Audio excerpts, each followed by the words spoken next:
Back here on CBS Sports HQ, man, game 5 of the Stanley Cup Final. It feels like we're at like game 8 now, right? I can't keep up. Not that there is a game 8, but it literally feels that way.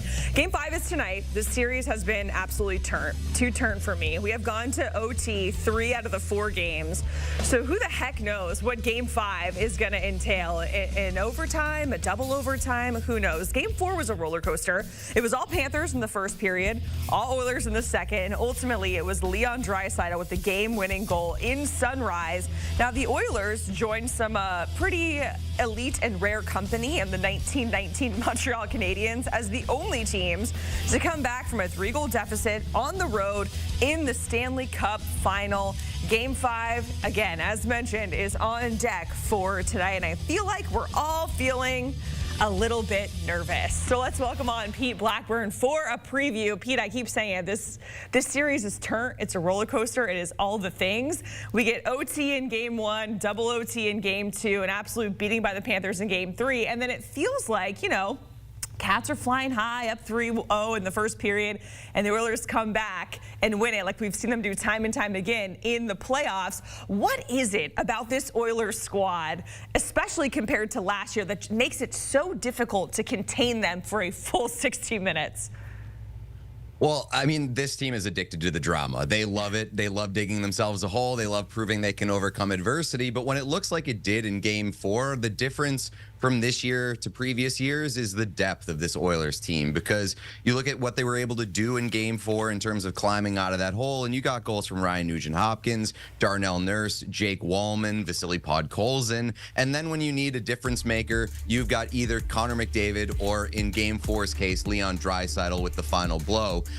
And that's kind of the difference here for this Oilers team. This is the deepest group that we've seen them roll out in the McDavid and Draisaitl era. They don't always have to rely on those two guys to pull them through, but when they need a big goal, it is usually one of those two guys. So that to me is probably the biggest difference in bridging the gap from what the Oilers can do this year and what they weren't able to do last year. Yeah, the depth has been a big topic of conversation for Edmonton, and so is the goaltending, right? Really through this entire playoffs. And Stu Skinner, in Game 4, we see him get pulled after letting up 3 goals in the first period. In comes Calvin Pickard, and it felt like just kind of injected a new sort of life into the Oilers and really kind of changed the momentum altogether. Do you think it is the right move to put him in net in Game 5 in Edmonton, or do you go back to Stu Skinner? What side of this are you on in terms of the goaltending for Edmonton and the direction they should go here? Yeah, I wouldn't be horribly offended if they put Stu Skinner back in net, but based off of the way the Game 4 went, I think Calvin Pickard earned a shot in Game 5. He made a number of huge stops down the stretch, including what I considered to be the turning point in that Game 4, which was the stop on Anton Lundell in the second period, one-on-one. Like, I felt like the Oilers had just struck. They had got their first goal on the board, and then he makes that huge stop immediately afterward, which not only gives himself confidence moving forward, but in the grand scheme of things in that game, I don't think the Oilers would have came back and won had they immediately surrendered the momentum that they got after the Ryan Nugent-Hopkins goal. So I think that over time that we've seen that the Oilers tend to play a bit more structured and responsible in front of Calvin Pickard, and maybe that could be a reflection of them not trusting their backup goaltender as much as a Stu Skinner. But I just feel like there's something there that Edmonton has to lean on and rely on and tap into. Not only do I think that he earned the start in Game 4, but I also think that you owe it to yourself to play the goaltender that you play best in front of, and right now that's Calvin Pickard. Yeah, and you mentioned that huge stop on from Anton Lundell, and that felt like a real momentum swing, you know, for the Panthers over to Edmonton. Same thing with that Bennett OT goal attempt, just goes right off the pipe, and Calvin Pickard got a little piece of it. So it's obviously a devastating way to lose on your home ice if you're the Florida Panthers. And we've heard in the past, like, this team is calm, cool, collected in adversity. You know, they're taking bets on who's going to score the OT game winner back in, Game 2. They're putting bets on Brad. Do you have any concern about their confidence level, even though, you know, they do perform well on the road in the playoffs, but do you have any concern just because of the way they lost on their home ice in Game 4? If it were any other team, I would say yes, probably. But I mean, the Panthers last year blew a 3-game lead in the Cup Final. Don't remind me. Forgive me for not freaking out over blowing a 3-goal lead in one game. Like, I feel like they're going to be okay. And Paul Maurice always has that room in check. And I feel like that room has enough experience over the past 3 years and all the things that they've been through on these emotional highs and lows. Like, I don't think they're either going to get too high or too low no matter what happens in this series. And honestly, I feel like both sides at this point are just resigned to the fact that this series is going to go 7 games no matter what, and that game 7 is what's going to matter here. Because even last year, you saw Paul Maurice on the bench trying to calm his team down in a game, I believe it was game 4 or 5, when he was saying, make sure they have nothing left for game 7. And that was game 5 when they had a 3-1 series lead. So this team, I feel like, is just always has their eyes on the bigger picture. They don't get too high. They don't get too low. I'm not worried about them. I need to take a page out of their book because I'm it's not easy. It's not. It's like, Pete, I was riding high. I was like chirping people on X and everything in the first period, and then I'm like, oh my God, my whole next couple of days is ruined after that game. So I need to just be like even keel, right? When it comes to keys to a win for both sides, I want you to kind of rattle off both sides, and we'll start with Edmonton because it feels like the momentum is kind of swinging that way as they're going back to Rogers Place. But what do they need to hone in on if they want to get a win here in Game 5? Yeah, I was tempted to lean towards like Connor McDavid needs to break through because he has been quiet. He has no goals in the Stanley Cup Final. Yes, he's produced in terms of distributing, but at the end of the day, like I can't go to Connor McDavid right now because the Oilers have too much on their plate.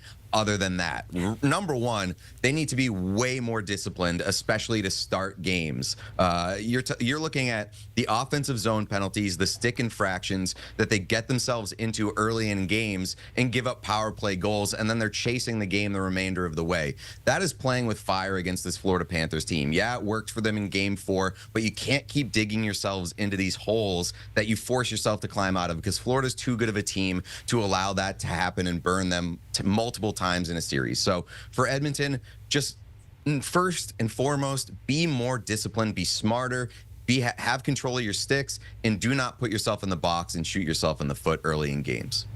What about for the Cats? Because they are 8-2 on the road this postseason, but what do they need to tighten up in order to get a win on the road once again? Yeah, you know what? I'm looking at Sergei Bobrovsky because Sergei Bobrovsky has shown time and time again that over the course of a 7-game series, he usually shows up at least once where he looks like the best goaltender in the world and you're not getting a thing past him and you may as well just go home. We haven't seen that Sergei Bobrovsky yet in this series. Yeah, he's been really good and he's been really good at points, but the goal totals are still pretty high here, and he made a number of huge stops in Game 4. So like I feel like we're trending towards a Sergei Bobrovsky statement game or steal game in which maybe the Panthers don't deserve to win it, but Bob ends up being the difference. We haven't gotten that yet. I think we're due for one at some point. Okay, and with that, do you think that we see that in Game 5? Who is your pick to win? You know what?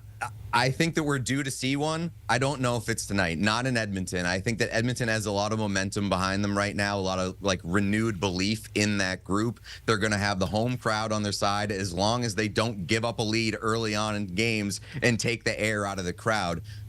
I'll say that Edmonton takes this one, but ultimately, we all know that this is going 7 games, and we deserve 7 games. This series has been unbelievable.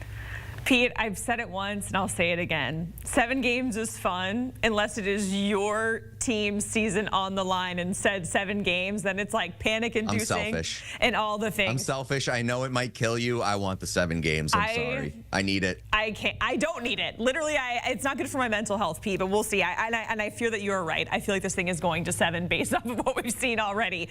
Pete, we certainly appreciate it. A Game 5 update here, or a preview rather, for this Cup Final with the Oilers and the Cats. Getting a look at the schedule again. As mentioned, Game 5 tonight, 8 p.m. Eastern in Edmonton. The series shifts back to sunrise for Game 6 on Tuesday. And then if it does go to 7, which it sure feels like it is, that is going to be on June 20th, 8 p.m. Eastern in Edmonton.